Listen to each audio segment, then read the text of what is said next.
Hi guys, I'm Mike. And I'm Stephen. And this is F1 Fanatics.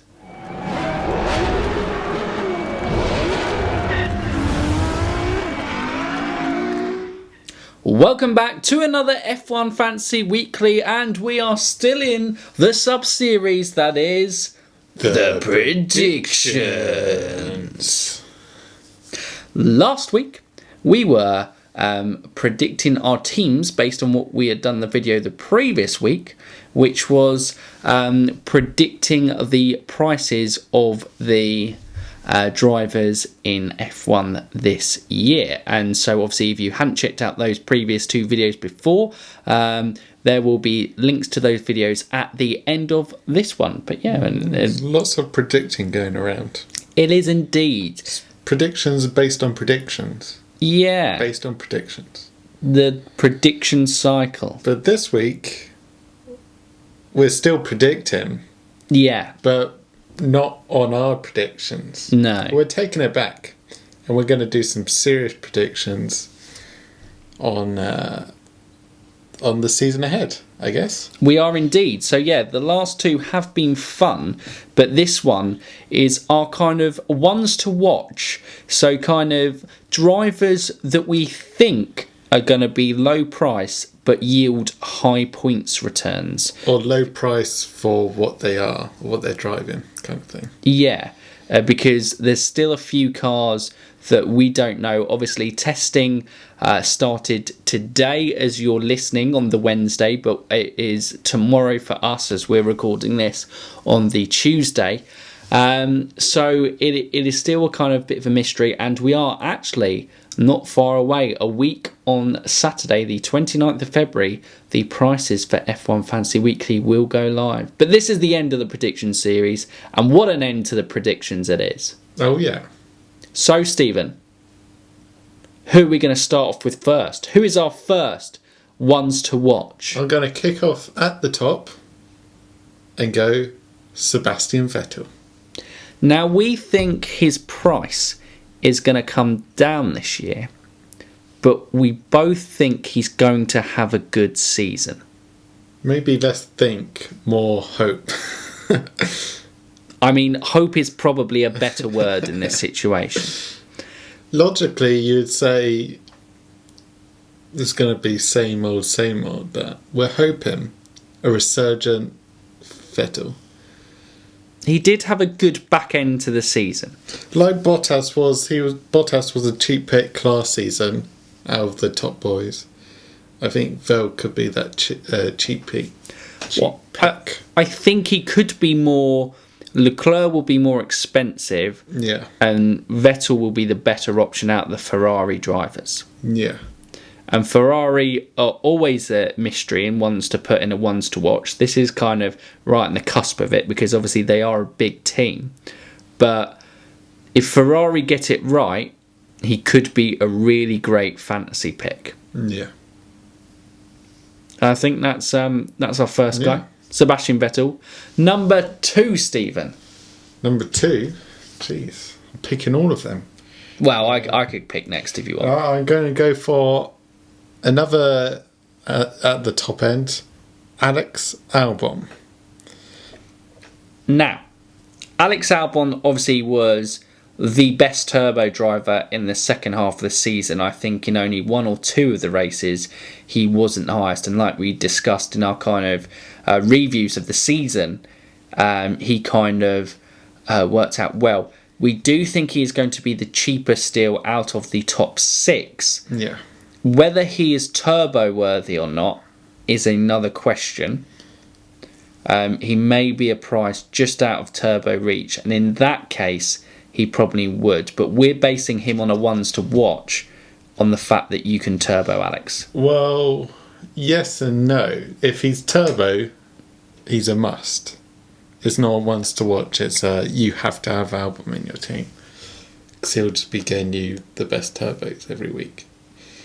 But being the cheapest out of the top 6, it allows you to have a Lewis Hamilton and an Albon without sacrificing your other 3 drivers too much.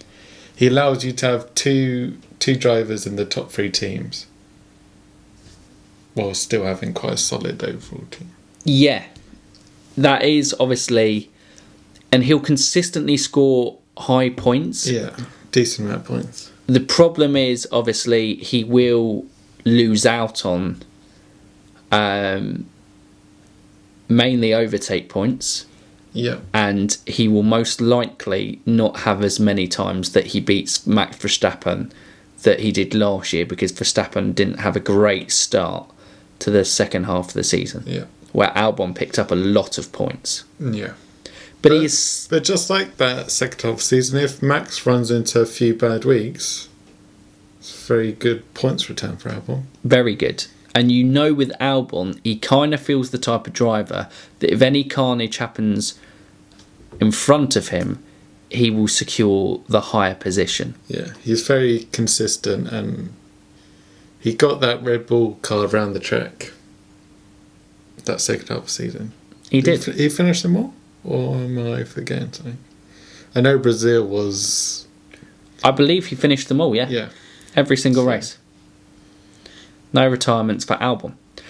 So we move on to our next one, and now we're getting into the midfield drivers, and these really could be the ones to watch. And we've gone for 3 teams here and 3 drivers, because all 3 we're expecting the teams to do better than what they did last year, but how well they'll do and how well the drivers would do is another one. So I'll start off with the first one, and that is Antonio Giovinazzi. Now, Alfa Romeo tailed off towards the second half of the season, but they started the first half of the season very competitively.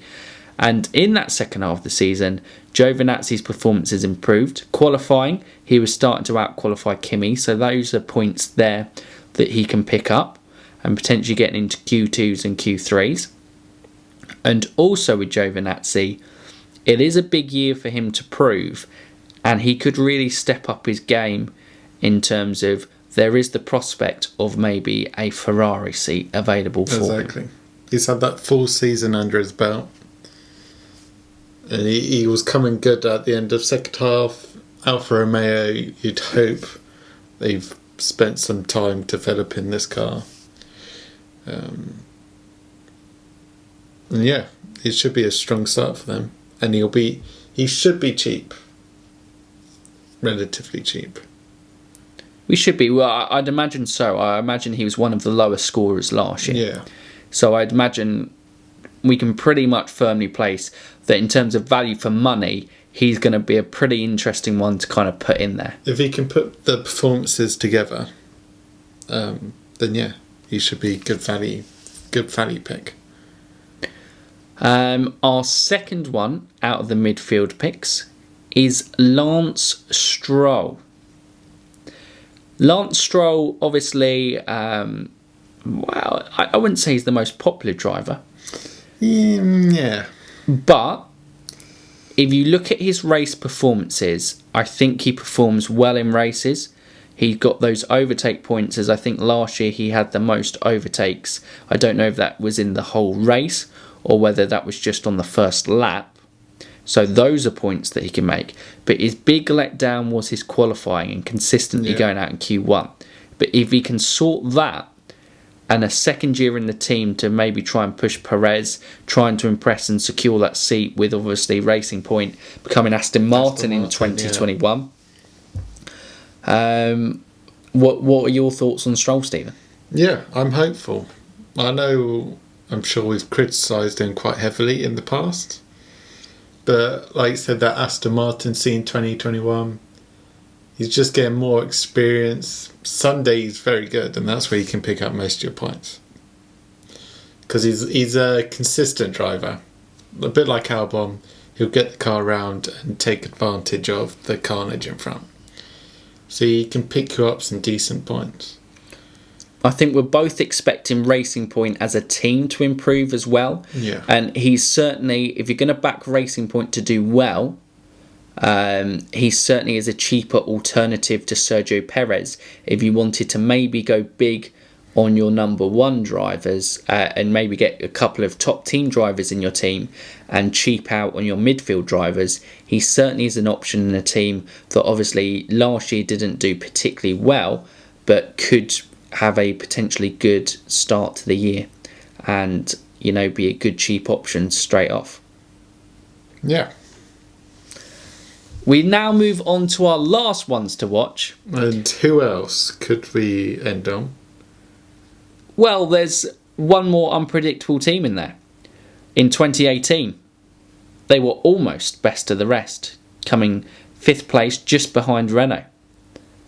In 2019, they were 9th, with a terrible car and a terrible season. And a few incidences along the way. But one driver had a couple of high points, a couple of high performances. Singapore. 6th in Australia. Well, Singapore didn't work out too well because of the plastic bag. Well, he still got fastest there. True. But he couldn't redeem it because he wasn't in top 10. Okay, scratch that. Australia. 6th place. Austria. 5th place. We are, of course, talking about Kevin Magnussen. Oh, yeah. Now, he is the more consistent out of Romain Grosjean and Kevin Magnussen. Grosjean we don't know what we're going to get from Grosjean. If Grosjean switches on, he could have, and the car works well, he could have an amazing season with his talent.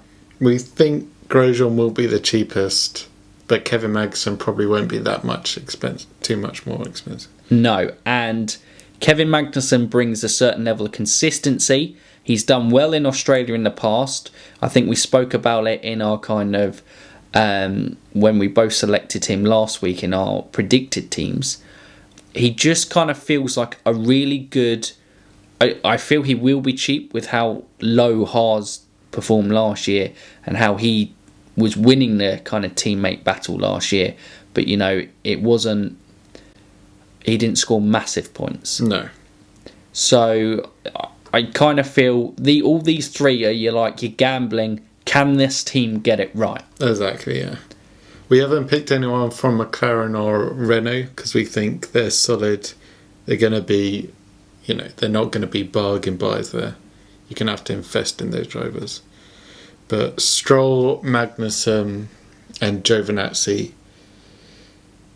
we're predicting their price is going to be quite low because they didn't score massively last season. But we're hoping their teams will improve.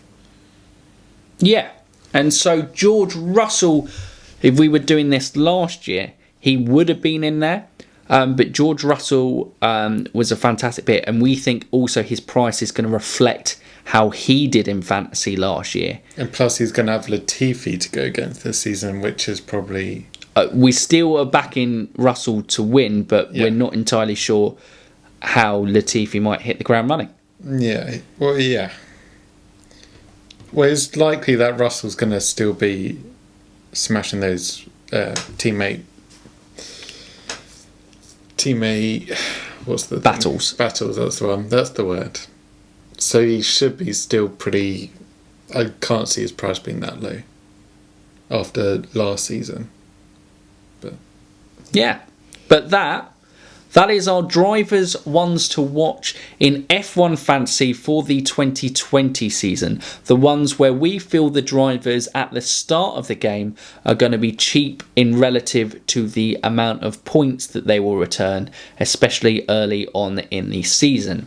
We may do like our ones to watch for the second half of the season come the summer break in terms of that. But that is that, and that ends the prediction series there. But that doesn't end this episode, Stephen. Wait.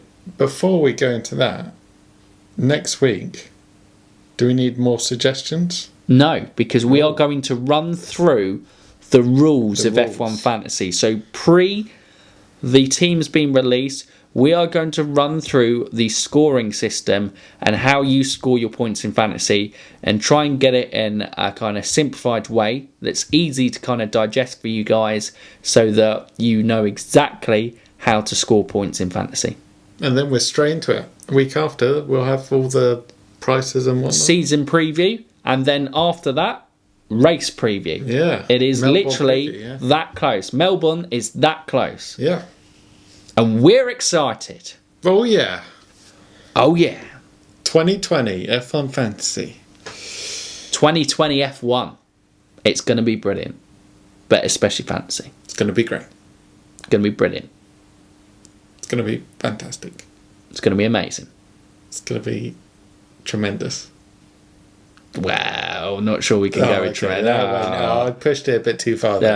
A bit loose. But anyway, that is the end of the prediction mini-series. Like we said, we will be going through the rules, so we hope you guys are looking forward to that. But it wouldn't be an F1 Fantasy Weekly podcast without F1 Conspiracy. No, sorry, Katie, we haven't made it into a series yet. I'm still pushing for it.